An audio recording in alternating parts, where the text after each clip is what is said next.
Hello, this is Jacob Bolton, Associate Pastor of Christian Formation here at Westminster Presbyterian Church in Alexandria, Virginia. This past week, we celebrated Earth Day. And one of the things that many of us probably call right to mind when we think of Earth Day is all things green. I can tell you that when I went to college, I lived in two different apartments in a dorm and, a handful of places, but there were two different apartments that I remember living in when I was in college. That not too long after I lived in these apartments, the school and the city came to an agreement that they needed to be torn down and turned into green space. Now, that probably tells you a bit about the quality of the places I was living in at that time in my life. But it also tells us how important it is in many communities to have public spaces that are green for a handful of reasons. If you don't have that connection with nature, it is definitely seen, and science proves that it's a detrimental effect on your mood. It certainly allows you to be a bit more centered, certainly brings about a collective, individual and collective communal sense of calm. And so I can say that in Kalamazoo, Michigan, where I went to school at Kalamazoo College, those two locations have since become public green space. Obviously, in the spring and at this time of year, and last week as we celebrated the 51st Earth Day, kind of unique, by the way, that I remember doing one of these a year ago on Earth Day, which means another reminder that we've been living in this unique situation for over a year. But anyway, I digress.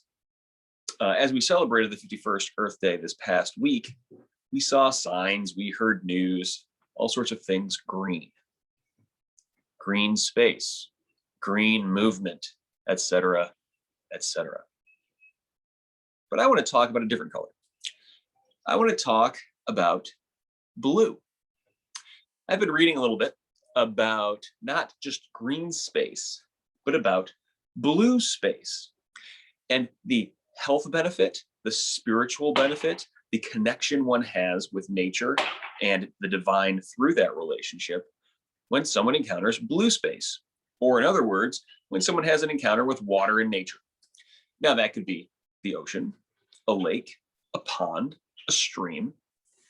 We're actually surrounded by tons of water here between 4 Mile and Lubber and the Potomac and the Chesapeake. It's very difficult to not encounter water if you drive basically 4 or 5 miles in any direction. Tons of water here, tons of streams, tons of watersheds. We've got a national park, right? Great Falls, not too far away. Beautiful waterfall, stunning. And how important being in relation with that water actually is. As I just said, we're surrounded by it. Water is evident and water is everywhere around here. However, there has become a new movement of folks who are encouraging not just green space, but blue space.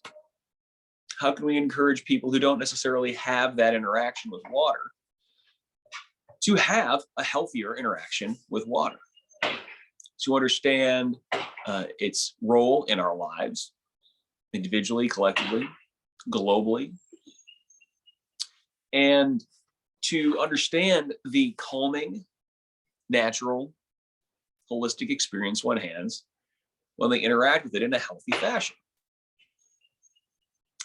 Now, this should not come as a surprise to many of us people of faith. Water plays such an important role throughout our text. Obviously, God creates water. Obviously, there's ritualistic pieces to this. There's the mikvah. There's baptism. There's Jesus walking on water, right? The divine God in flesh, proving mastery over even the chaotic waters and the turbulence of our lives. And so we know that water both cleanses and purifies. We know that water can be scary. I mean, any of us out on a boat when the waves are rocking, it can be pretty upsetting. However, today, I'd like us all to think about, to reflect upon positive experiences we've had with water, whether those have been in a liturgical setting or not. I remember growing up, and my grandmother had these amazing, I believe they were CDs, maybe cassette tapes, but that were basically 60 minutes on loop of babbling brooks, or they were waves lapping up against a beach.